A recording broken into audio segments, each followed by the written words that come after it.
നമുക്കിന്ന് V5 എന്താന്ന് നോക്കാം. V5 എന്താന്ന് പറയാൻ വലുതായിട്ടൊന്നും ഇല്ല. തേർഡ് പേഴ്സൺ സിംഗുലർ വരുമ്പം അതാണ് എന്ത് V5. നമ്മൾ പറഞ്ഞായിരുന്നു പ്രസന്റ് ടെൻസില് സബ്ജക്റ്റ് പ്ലൂറൽ ആണെങ്കിലും ഐയും ഇയും ആണെങ്കിലും എന്തുപയോഗിക്കുമെന്ന് പറഞ്ഞു, V1 ഉപയോഗിക്കുമെന്ന് പറഞ്ഞു ക്രിയ. ഇതേ സമയം സിംഗുലറിന്റെ കാര്യം പറഞ്ഞില്ലല്ലോ. അപ്പം സിമ്പിൾ പ്രസന്റ് ടെൻസില് ക്രിയ ആയിട്ട് വരുന്നത്, ക്രിയ അല്ല സബ്ജക്റ്റ് ആയിട്ട് വരുന്നത് തേർഡ് പേഴ്സൺ സിംഗുലർ ആണെങ്കിൽ, അതായത് ഹി, ഷീ, ഇറ്റ്, പിന്നെ ഏത് സിംഗുലർ നൗണ് വന്നാലും വെർബും സിംഗുലർ ആയിട്ട് തന്നെ ഉപയോഗിക്കണം. വെർബിനെ സിംഗുലർ ആക്കാൻ വേണ്ടിയിട്ട് എസ് അല്ലെങ്കിൽ ഇഎസ് ചേർക്കും V1ന്റെ കൂടെ, വെർബിന്റെ റൂട്ട് ഫോമിനോടൊപ്പം. അതാണ് V5. മനസ്സിലായോ? V5 എന്ന് പറഞ്ഞാൽ V1ന്റെ കൂടെ എസ് അല്ലെങ്കിൽ ഇഎസ് ചേർത്തിട്ട് സിംഗുലർ ആക്കും. ഈ എസും ഇഎസും ചേർക്കുന്നതിന് ഒരുപാട് നിയമങ്ങളുണ്ട്. അത് നമ്മൾ പഴയ ക്ലാസ്സുകളിൽ വിശാലമായിട്ട് പഠിച്ചിട്ടുണ്ട്. അറിയാത്തവരുണ്ടെങ്കിൽ അവിടെ പോയി അത് കണ്ടുപിടിക്കണേ. അപ്പോൾ നമുക്ക് നോക്കാം V5 ഏതാ.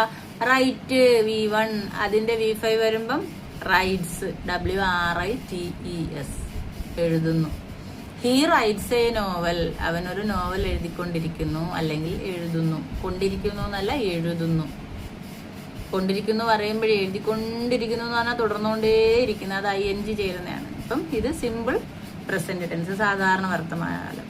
അതിന്റെ ഉപയോഗങ്ങൾ നമ്മൾ കുറെ പഠിച്ചിട്ടുണ്ടായിരുന്നു. എന്തൊക്കെയായിരുന്നു ഓർമ്മയുണ്ടോ? സ്ഥിരമായി നടക്കുന്ന കാര്യങ്ങൾ പറയാനൊക്കെ, അല്ലെങ്കിൽ പ്രകൃതി സത്യങ്ങൾ, സയന്റിഫിക് ആയിട്ടുള്ള സത്യങ്ങൾ, തത്വങ്ങൾ, ഇതൊക്കെ പറയാൻ വേണ്ടിയിട്ട് സിമ്പിൾ പ്രസന്റ് ടെൻസ് ആണ് ഉപയോഗിക്കുന്നത്. Sun rises in the east. അപ്പൊ റൈസ് എന്ന് പറയുന്ന V1ന്റെ കൂടെ ES ചേർത്ത് റൈസസ് ആയി.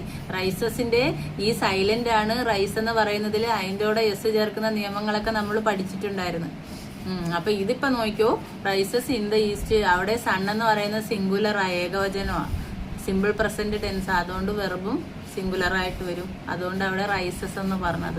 ഹി റൈറ്റ്സ് എ ബ്ലോഗ് എന്ന്, അല്ലെങ്കിൽ റൈറ്റ്സ് എ നോവൽ എന്ന് പറഞ്ഞു. അത് എന്താ കാര്യം, ഹി എന്ന് പറയുന്നത് സിംഗുലർ ആണ്, അതുകൊണ്ടാണ് അങ്ങനെ വന്നത്. ഷീ വന്നാലും വെർബ് സിംഗുലർ ആണ്.